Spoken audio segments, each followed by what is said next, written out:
Why Dickens? Because Dickens was a great man, one of the great men in English history. What makes his life so interesting is that he wrote these extraordinary novels, wonderful plots, and his own life, which he kept to himself, is just as interesting as any of his novels, in fact in some ways more interesting.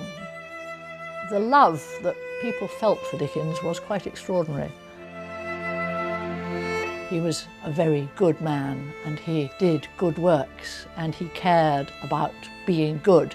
And then at some point in his life he sort of became bad and behaved badly. And this was terrible for him. Writing about that is very interesting.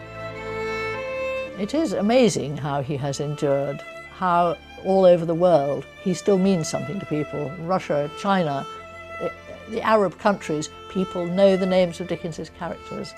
Something in him gets to people. I mean, he was one of the great writers. He had an imagination which threw up ideas, and an idea would come to him, and then he would get restless and he would go out walking alone while this idea developed. I mean, you can see it. It was a sort of like magic almost. And the idea develops and he begins to write and the novel begins to take shape. He was a performer.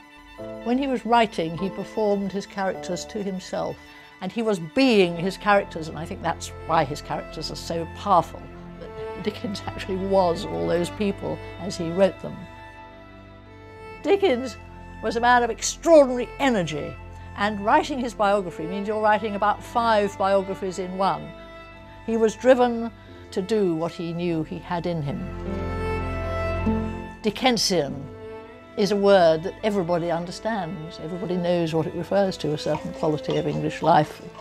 Because actually in each book he creates this powerful world which people respond to, fresh and newly imagined. And they go on responding.